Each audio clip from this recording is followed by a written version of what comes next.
Right, this is Docendo 48. Remember last time we talked about participial phrases. Just a reminder, smiling and humming a happy tune. Mary completed her geometry homework. Remember, this phrase, again, uses adjectives in the form of ing verbs to describe Mary. That's what we call participial phrases. So when you think of participles, think of verbs that act like adjectives. Okay, let's look at our sentence here. The great scientist's voracious quest for knowledge were the driving force behind many of his discoveries.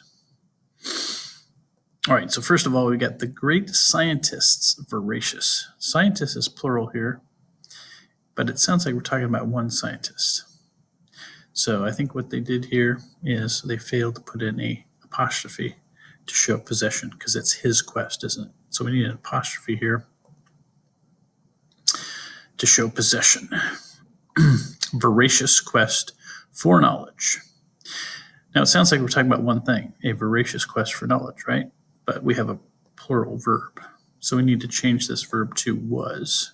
Again, the form of to be, most common verb in English, but singular subject, singular verb. That's called subject-verb agreement. So the great scientist's voracious quest for knowledge was the driving force behind many of his discoveries. I think that's right now. All right, now looking at voracious, again, that typically has to do with appetite, either literally or figuratively. So if you're talking about eating appetite, it is literal. In this context, we're talking about voracious quest as in a hunger that's figurative. And then voracious, very close to voracious, but you wouldn't want to mix those up because voracious has to do with truth, as in veracity. So speaking or representing the truth. So here we go. We got our correction. We put in a apostrophe to show possession. We made the verb singular for subject-verb agreement. And now we have a correct sentence. All right, a couple definitions from the last early in the semester. Adjective 1, having definite limits.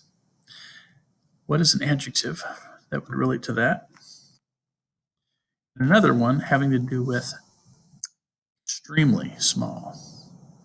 So you might think, okay, tiny, but is there another one? So definite limits, finite, and fine as in end, and infinitesimal as in seemingly without end as in small. All right, so last time we talked about participial phrases. I want to talk about a phrase. This one doesn't come up as much, but it's a good one to know, especially for good description. It's kind of like a participial phrase, except instead of having a participial phrase, a verb, it has a verb, but it also has some ideas in front. Typically, it's going to be a noun or a pronoun. And absolute phrase is kind of like a camera that zooms in on a detail.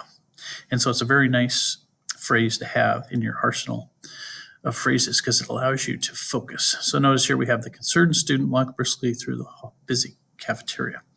Well, what they did here is they added a phrase to kind of zoom in on the student. His eyes focus straight ahead. So you see how that phrase kind of takes you and almost turns the camera to his eyes. In this case, we see his eyes and then we kind of come out, we see the student walking. So think about a participial phrase, but you're putting again, a noun or a pronoun in front of it. His eyes focused straight ahead. And you notice basically we could have said his eyes were focused straight ahead, period. This concerned student walked briskly through the cafeteria.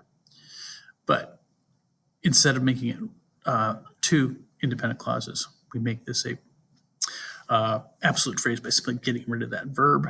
And now we have that nice phrase. And again, those can be moved around. We could say the concerned student, comma, his eyes focused straight ahead, comma, walk briskly through the cafeteria. So they're flexible, just like participial phrases are flexible. But remember, they don't start with the verb, ing or past tense, past participle, present participle. They start with nouns or pronouns. Okay, that is Docendo 48.